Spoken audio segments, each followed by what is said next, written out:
शादी में आई चुड़ैल। पन्नपुर नाम के एक गांव में शादी चल रही होती है। वाह, मजा आ गया फूफा जी। शादी में क्या खाना बना है, बाराती तो उंगलियां चाटते रह जाएंगे।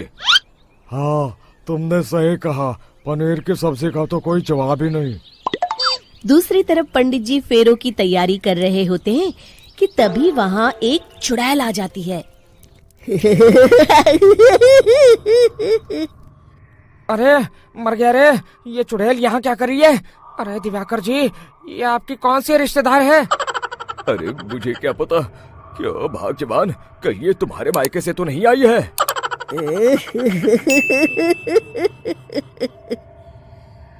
तुम लोगों की इस गांव में बारात लाने की हिम्मत कैसे हुई?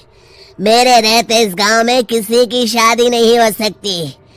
अब तुम लोग देखो मैं क्या करती हूँ। अरे मर गया रे, मैंने सुना है ये जबान की पक्की है। भागो रे भागो, वरना ये चुड़ैल किसी को नहीं छोड़ेगी।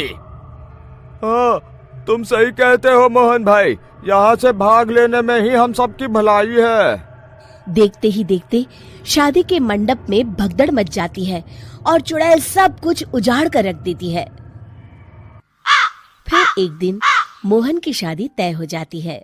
अरे भाई, अगले हफ्ते मेरी शादी तय हो गई है, लेकिन इस चुड़ैल की दहशत के मारे तो मेरे हाथ पैर कांप रहे हैं। अरे मोहन, तुम्हारा दिमाग तो खराब नहीं हो गया? तुम अपने साथ साथ हम सब गांव वालों को भी बलि का बकरा बनाना चाहते हो? उस चुड़ैल के रहते तुमने अपनी शादी के बारे में सोच भी कैसे लिया? देखो गोपाल, डर तो मुझे भी लग रहा है, लेकिन उस चुड़ैल के डर से मैं जिंदगी भर कुंवारा तो नहीं रह सकता। तभी वहाँ मोहन के होने वाले ससुर आ जाते हैं। अरे ससुर जी, आप? देखो, अब तक मैं तुम्हारा ससुर बना नहीं हूँ और शायद बनूंगा भी नहीं। ये आप क्या कह रहे हैं? मैंने तो शादी का कोड भी सिलवा लिया है। मैं अपनी बेटी की शादी किसी अच्छे गांव में कराना चाहता हूँ। तुम्हारा गांव तो भूतिया गांव है। मैं तो क्या, अब तो कोई भी अपनी लड़की इस गांव वालों को नहीं देगा। इस तरह चुड़ैल के डर से उस गांव में किसी की भी शादी नहीं हो पाती। फिर एक दिन गांव के जमींदार अपनी बेटी की शादी करने का विचार करते हैं, लेकिन चुड़ैल के डर से उनकी भी हिम्मत जवाब दे देती है। अगर मेरी बेटी की शादी तय समय से नहीं हुई तो मेरी नाक कट जाएगी। मुझे कुछ करना ही होगा। एक सलाहकार के कहने पर जमींदार काशी से एक बहुत ही नामी तांत्रिक को अपने घर बुलवाते हैं, जो भूत चुड़ैल को पकड़ने में माहिर माना जाता था। जमींदार साहब, आप चिंता मत करिए। इस गांव की सीमा में प्रवेश करते ही मुझे उस चुड़ैल के बारे में सब पता चल गया था। आप उसे जल्दी से जल्दी कैद कर लीजिए ताकि मैं अपनी बेटी की शादी कर सकूं। जब वो चुड़ैल एक इंसान थी, तब ठीक उसकी शादी करने वाले दिन ही उसकी और उसके होने वाले पति की एक दुर्घटना में मौत हो गई थी। उसका होने वाला पति आज भी भूत बनकर जंगल में भटकता है। इसलिए जब तक चुड़ैल की शादी नहीं हो जाएगी, वो किसी और की भी शादी नहीं होने देगी। ये आप क्या कह रहे हैं? अगर वो भूत भी हमारे गांव में आ गया तब हमारा क्या होगा? ये आदमी बीच में बहुत बोलता है, इसे बाहर निकालो। उसके बाद तांत्रिक बताते हैं कि अगर उस भूत के साथ चुड़ैल की शादी करा दी जाए तो वो चुड़ैल हमेशा हमेशा के लिए उस गांव को छोड़कर चली जाएगी। जमींदार साहब, आप अपनी बेटी की शादी की तैयारी शुरू कर दीजिए। मैं कुछ गांव वालों को अपने साथ लेकर उस भूत को ढूंढने जंगल की ओर जाता हूँ।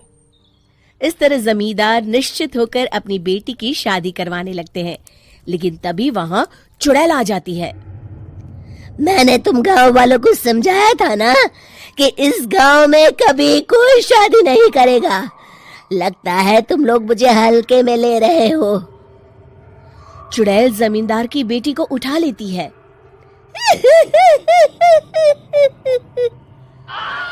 अब देखती हूँ बिना दुल्हन के तुम लोग शादी कैसे करोगे। मैं इसे अपने साथ ले जा रही हूँ। छोड़ मुझे, पिताजी, मुझे बचाइए। अरे कोई मेरी बेटी को बचाओ। तभी तांत्रिक उस भूत को लेकर वहां पहुंचता है। अरे भाग्यवान, रुको, इन मासूमों को परेशान मत करो, मैं आ गया हूँ, अब तुम मेरे साथ चलो। चुड़ैल बहुत खुश हो जाती है। आप आ गए, चलिए अब हम मंदिर में चलकर शादी कर लेते हैं। अरे अरे अरे अरे, ये क्या कह रही हो? मंदिर में जाके दोबारा मरना है क्या? चलो, आज से हम जंगल में रहेंगे। चुड़ैल चली गई, अब मेरी शादी हो जाएगी। इस तरह सभी गांव वाले खुशी से झूमने लगते हैं।